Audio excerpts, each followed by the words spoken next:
Nawashukuru, hali ya usalama katika wilaya ya Ubungo mpaka sasa ni shwari kabisa, na sisi tulikuwepo barabarani muda wote usiku, vyombo vya usalama na ulinzi, lakini pia wenzetu wa ulinzi shirikishi pamoja na wevitu wa serikali za mitaa wamefanya kazi nzuri kuhakikisha kwamba tunaamka salama, na mpaka sasa hakuna changamoto yoyote ile ndani ya wilaya yetu inayohusiana na masuala ya kiusalama.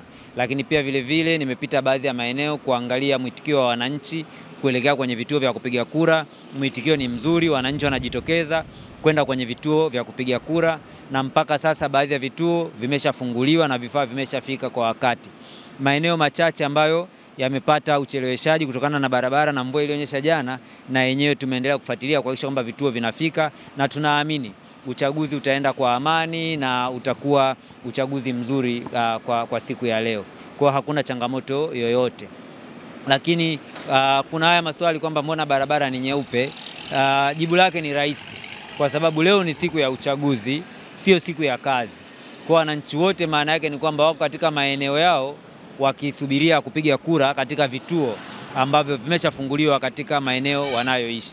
Kwa lazima barabara itakuwa ni nyeupe. Lakini baadaye kwa kadri ambapo watu wanamaliza shughuli ya kupiga kura, wengine wataendelea na shughuli zao. Kwa sio jambo la kushangaza kwamba barabara ni nyeupe, badala yake ni jambo la faraja kwamba wananchi wameitikia kubaki katika maeneo ya makazi yao ili waweze kushiriki kupiga kura siku ya leo.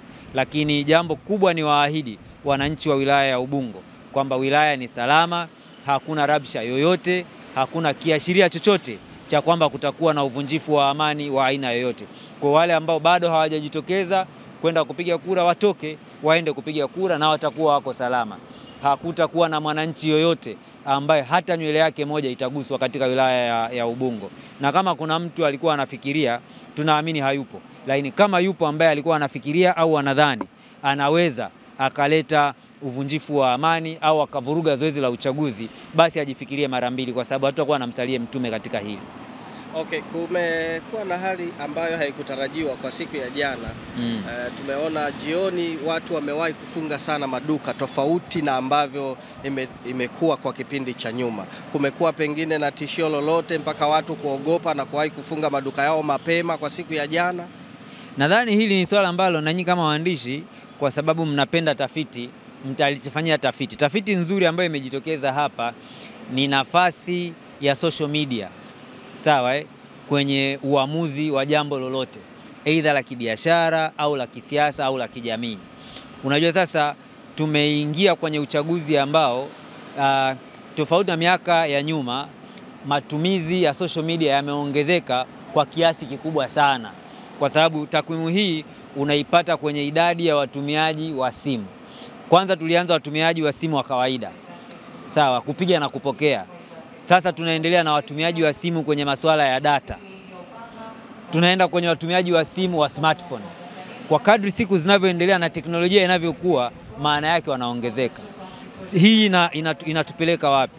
Inatupeleka kwenye upashanaji wa habari, upatikanaji wa habari. Wafanyabiashara wengi utajikuta ni watumiaji wa social media.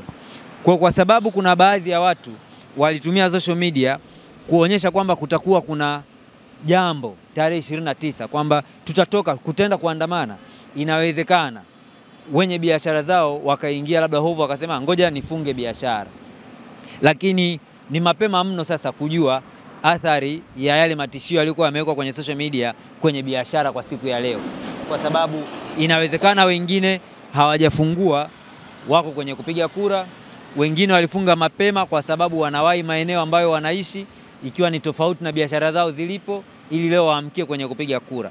Kwa huwezi ukalinki moja kwa moja kufungwa mapema biashara na kilichosemwa kwenye social media, kwa sababu kuna factors nyingine ambazo zinaweza ziko at play zinazopelekea biashara kufungwa mapema au wengine kuto kufungua siku ya leo. Kwa ni jambo la tafiti, na wewe bwana kafanye tafiti, uongeze ithibati. Unaweza ukafanya degree yako ya uzamivu kuangalia kama mwandishi upashanaji wa habari kupitia social media una athari kiasi gani kwenye maamuzi ya mtu mmoja mmoja au ya jumla katika kipindi hiki. Nadhani ni eneo zuri la sisi wanahabari kuliangalia na kulifanyia utafiti. Nashukuru. Kila kitu kiko sawa. Nirejee kusema kwamba wilaya ya Ubungo siku ya leo tarehe 29 Oktoba ambayo ni siku ya uchaguzi, kila kitu kiko vizuri. Wenzetu wa tume ya uchaguzi wao walijipanga vizuri kuhakikisha kwamba vituo vinafunguliwa kwa wakati, vifaa vinafika kwa wakati, na wananchi wakienda pale wanaweza kupiga kura bila changamoto yoyote. Kwa upande wetu sisi kama serikali, jukumu letu kubwa ni usalama wa raia na mali zao, na hiyo tumejipanga vizuri, na nyinyi ni mashuhuda kwamba hakuna eneo lolote ambalo tumepata changamoto kwa upande wa usalama wa raia na mali zao katika wilaya ya Ubungo. Kuna magari ya jeshi ambayo sio kawaida kuonekana mtaani. Pengine labda kuna wasiwasi watu wa kisalama walichohiki mpaka imekuwa hivyo? Hapana, hakuna lolote. Lakini kama unavyojua, kazi ya vyombo vya ulinzi na usalama ni kulinda pia miundombinu ya kimkakati ndani ya nchi. Sasa hili ni jukumu la kawaida kabisa la vyombo vya ulinzi na usalama. Sasa kuna uchaguzi, lakini uchaguzi una mambo mengi. Watu wengine wanaweza wakatumia nafasi ya uchaguzi kutishia usalama wa nchi, kwa sababu hapa tulipo ni kituo cha mwendokasi. Wananchi zaidi ya 150,000 kila siku wanaondoka hapa kwenda mjini na kurudi kutoka wapi? Mjini. Sasa huwezi ukakaa kwenye nchi ambayo uko makini kulinda miundombinu yako siku ya uchaguzi ukaacha tu ukasema leo ni uchaguzi. Hapana, haiwezekani. Sisi kama nchi, vyombo vyetu vya ulinzi na usalama viko makini sana. Kila hatua inayotakiwa kuchukuliwa kubaki salama tunaichukua. Sio kwa sababu kuna tishio, kwa sababu tunazuia kuwepo kwa tishio lolote kwenye miundombinu ya kimkakati ndani ya nchi yetu.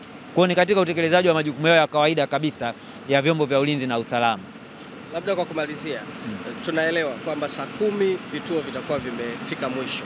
Ndio. Nini sasa baada ya hapo? Neno gani ambalo nawaambia wananchi? Nini wanaweza kuendelea kufanya? Mambo mawili. Kwanza, wajitahidi kutoka mapema. Wasisubiri mpaka saa 10 ndio watu waanze kukimbilia kwenda kwenye vituo vya kupiga kura. Baada ya hapo, kitakachofuata ni uhesabuji wa kura na majumuisho katika maeneo ambayo yameshatengwa rasmi. Kwa mimi rai yangu, wawe watulivu, wasubiri matokeo yatangazwe, wasiwe na wasiwasi wowote, kwa sababu tunaamini tume huru ya uchaguzi itafanya kazi yake vizuri. Asante.